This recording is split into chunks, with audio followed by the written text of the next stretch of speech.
ವಿದ್ಯಾರ್ಥಿಗಳೇ, ಇಂದು 15/2/2025 ನಡೆದ ಮೊರಾರ್ಜಿ ದೇಸಾಯಿ ಪ್ರವೇಶ ಪರೀಕ್ಷೆಯ ಕನ್ನಡ ಪ್ರಶ್ನೆ ಪತ್ರಿಕೆಯ A2 ವರ್ಷನ್ ಕೋಡ್ನ ಉತ್ತರಗಳನ್ನು ನೋಡೋಣ. ಮೊದಲನೆಯ ಪ್ರಶ್ನೆ, ಅಡ್ಡ ಮರದಲ್ಲಿ ಬೊಡ್ಡ ಕುಳಿತಿದ್ದಾನೆ, ನಾನು ಯಾರು? ಒಗಟು ಬಿಡಿಸಿ. ಮೊದಲನೆಯದು ಹಲಸಿನ ಹಣ್ಣು, 2 ತೆಂಗಿನಕಾಯಿ, 3 ಕುಂಬಳಕಾಯಿ, 4 ಸೋರೆಕಾಯಿ.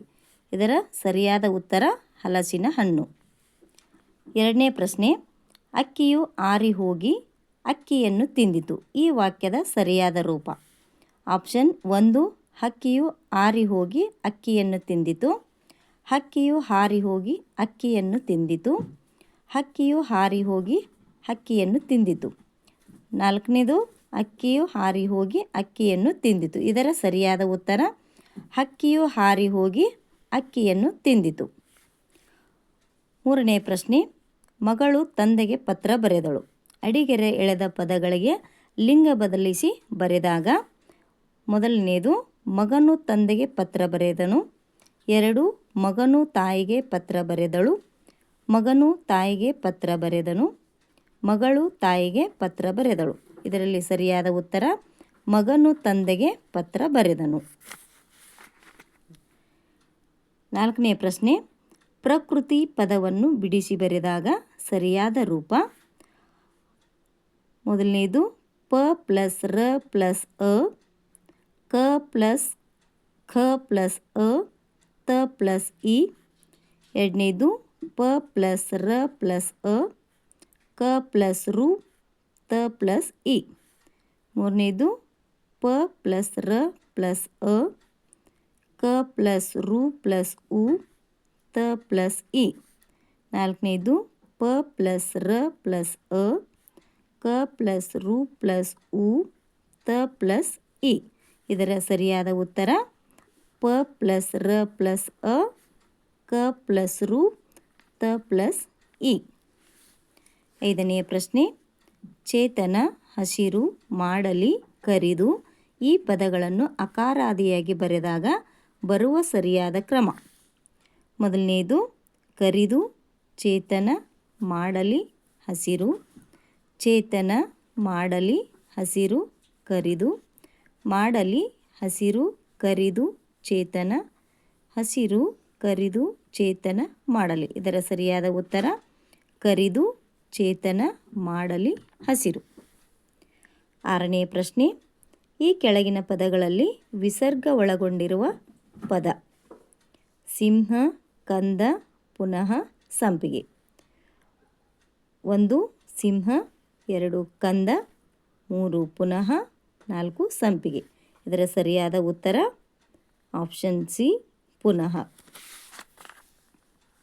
ಈ ಕೆಳಗಿನ ಪದಗಳಲ್ಲಿ ವಿಜಾತಿ ಒತ್ತಕ್ಷರ ಹೊಂದಿರುವ ಪದ. ಮೊದಲನೇದು ಅಕ್ಕಪಕ್ಕ, 2 ರಕ್ಕಸ, 3 ಹೆಬ್ಬಂಡೆ, 4 ಆಜ್ಞೆ. ಇದರ ಸರಿಯಾದ ಉತ್ತರ ಆಜ್ಞೆ. ಪ್ರಶ್ನೆ 8, ಗುರುತಿಗಾಗಿ ಹಾಗೂ ವ್ಯವಹಾರದ ಉಪಯೋಗಕ್ಕೆ ಇಟ್ಟುಕೊಂಡ ಹೆಸರುಗಳು ನಾಮಪದದ ಈ ವಿಧವಾಗಿದೆ. 1 ರೂಢನಾಮ, 2 ಅಂಕಿತನಾಮ, 3 ವಸ್ತುವಾಚಕ ನಾಮಪದ, 4 ಅನ್ವರ್ಥನಾಮ. ಇದರಲ್ಲಿ ಸರಿಯಾದ ಉತ್ತರ ಆಪ್ಷನ್ 4 ಅನ್ವರ್ಥನಾಮ. ಪ್ರಶ್ನೆ 9, ಕಾಂಚನ ಸುಂದರ ಹುಡುಗಿ. ಈ ವಾಕ್ಯದಲ್ಲಿ ಅಡಿಗೆರೆ ಎಳೆದ ಪದದ ವ್ಯಾಕರಣಾಂಶ. 1 ನಾಮಪದ, 2 ಕ್ರಿಯಾಪದ, 3 ಗುಣ ವಿಶೇಷಣ, 4 ಸರ್ವನಾಮ. ಇದರಲ್ಲಿ ಸರಿಯಾದ ಉತ್ತರ ಆಪ್ಷನ್ 3 ಗುಣ ವಿಶೇಷಣ. 10ನೇ ಪ್ರಶ್ನೆ, ಬೆಟ್ಟದ ಆವರೆ. ಈ ಸಂಧಿ ಪದವನ್ನು ಬಿಡಿಸಿ ಬರೆದ ಸರಿಯಾದ ರೂಪ. 1 ಬೆಟ್ಟದ ಪ್ಲಸ್ ತಾವರೆ, 2 ಬೆಟ್ಟದ ಪ್ಲಸ್ ತಾವರೆ, 3 ಬೆಟ್ಟ ಪ್ಲಸ್ ದಾವರೆ, 4 ಬೆಟ್ಟದ ಪ್ಲಸ್ ದಾವರೆ. ಇದರಲ್ಲಿ ಸರಿಯಾದ ಉತ್ತರ ಬೆಟ್ಟ ಪ್ಲಸ್ ತಾವರೆ.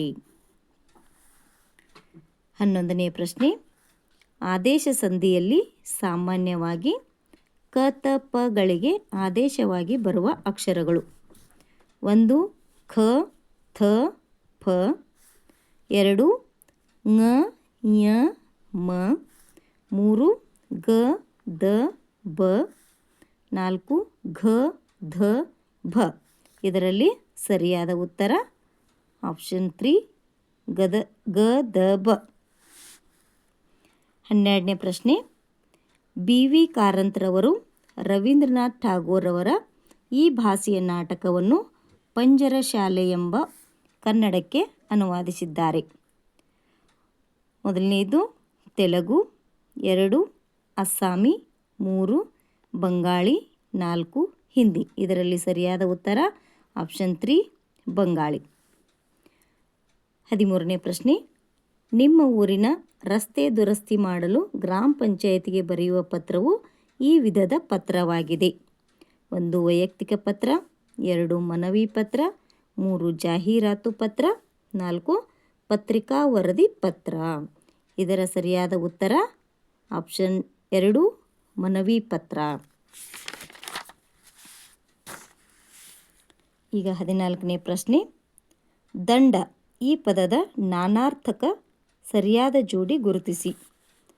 ಮೊದಲನೆಯದು ಶಿಕ್ಷೆ ಕೋಲು, 2 ಕೋಲು ದೇಹ, 3 ಶಿಕ್ಷೆ ಗುಂಪು, 4 ಭಾಗ ದೇಹ. ಇದರ ಸರಿಯಾದ ಉತ್ತರ ಶಿಕ್ಷೆ ಗುಂಪು. ಈಗ 15ನೇ ಪ್ರಶ್ನೆ. ಅಂಬಿಕಾತನಯ ದತ್ತ ಎಂಬುದು ಈ ಕವಿಯ ಕಾವ್ಯನಾಮ. 1 ಕುವೆಂಪು, 2 ದಿನಕರ ದೇಸಾಯಿ, 3 ದ ರಾ ಬೇಂದ್ರೆ, 4 ಸಿದ್ದಯ್ಯ ಪುರಾಣಿಕ್. ಇದರ ಸರಿಯಾದ ಉತ್ತರ ಆಪ್ಷನ್ 3 ದ ರಾ ಬೇಂದ್ರೆ. ಈಗ 16ನೇ ಪ್ರಶ್ನೆ. ಎತ್ತುಗಳು ಗದ್ದೆಯಲ್ಲಿ ನೇಗಿಲನ್ನು ಎಳೆಯುವವು. ಈ ವಾಕ್ಯದಲ್ಲಿನ ಕ್ರಿಯಾಪದ ಗುರುತಿಸಿ. 1 ಎತ್ತುಗಳು, 2 ಗದ್ದೆಯಲ್ಲಿ, 3 ನೇಗಿಲನ್ನು, 4 ಎಳೆಯುವವು. ಇದರ ಸರಿಯಾದ ಉತ್ತರ ಆಪ್ಷನ್ 4 ಎಳೆಯುವವು. 17ನೇ ಪ್ರಶ್ನೆ.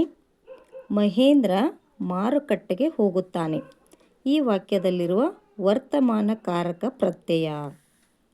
1 ಉತ್ತ, 2 ತಾ, 3 ನೇ, 4 ಗೆ. ಇದರ ಸರಿಯಾದ ಉತ್ತರ ಆಪ್ಷನ್ 1 ಉತ್ತ. 18ನೇ ಪ್ರಶ್ನೆ. ಹುಡುಗನು ಹಣ್ಣನ್ನು ತಿಂದನು. ಈ ವಾಕ್ಯವನ್ನು ವರ್ತಮಾನ ಕಾಲದ ಬಹುವಚನ ರೂಪದಲ್ಲಿ ಬರೆದಾಗ 1 ಹುಡುಗನು ಹಣ್ಣುಗಳನ್ನು ತಿಂದರು, ಹುಡುಗರು ಹಣ್ಣುಗಳನ್ನು ತಿಂದರು, 3 ಹುಡುಗರು ಹಣ್ಣುಗಳನ್ನು ತಿನ್ನುತ್ತಾರೆ, 4 ಹುಡುಗರು ಹಣ್ಣನ್ನು ತಿಂದರು. ಇದರಲ್ಲಿ ಸರಿಯಾದ ಉತ್ತರ ಆಪ್ಷನ್ 3 ಹುಡುಗರು ಹಣ್ಣುಗಳನ್ನು ತಿನ್ನುತ್ತಾರೆ. ಈಗ 19ನೇ ಪ್ರಶ್ನೆ. ಈ ಕೆಳಗಿನವುಗಳಲ್ಲಿ ಗುಂಪಿಗೆ ಸೇರದ ಪದ ಗುರುತಿಸಿ. 1 ಕೊಳಕು, 2 ಮಲಿನ, 3 ಗಲೀಜು, 4 ಸ್ವಚ್ಛತೆ. ಇದರಲ್ಲಿ ಗುಂಪಿಗೆ ಸೇರದ ಪದ ಆಪ್ಷನ್ 4 ಸ್ವಚ್ಛತೆ. ಮುಂದಿನ ಪ್ರಶ್ನೆ 20ನೇ ಪ್ರಶ್ನೆ. ಕಂಠವು ಬಿಗಿದು ಬಂತು. ಈ ನುಡಿಗಟ್ಟಿನ ಅರ್ಥ. 1 ಕಂಠವು ಬಿಗಿಯಾಗುವುದು, 2 ಮಾತು ಬಾರದಂತಾಗುವುದು, 3 ಕಿರಿಚಿಕೊಳ್ಳುವುದು, 4 ದುಃಖ ಉಮ್ಮಳಿಸಿ ಬರುವುದು. ಇದರ ಸರಿಯಾದ ಉತ್ತರ ಆಪ್ಷನ್ 4 ದುಃಖ ಉಮ್ಮಳಿಸಿ ಬರುವುದು. ಈ ವಿಡಿಯೋ ನಿಮಗೆ ಇಷ್ಟವಾದಲ್ಲಿ ಲೈಕ್ ಮಾಡಿ, ಶೇರ್ ಮಾಡಿ, ಸಬ್ಸ್ಕ್ರೈಬ್ ಮಾಡಿ.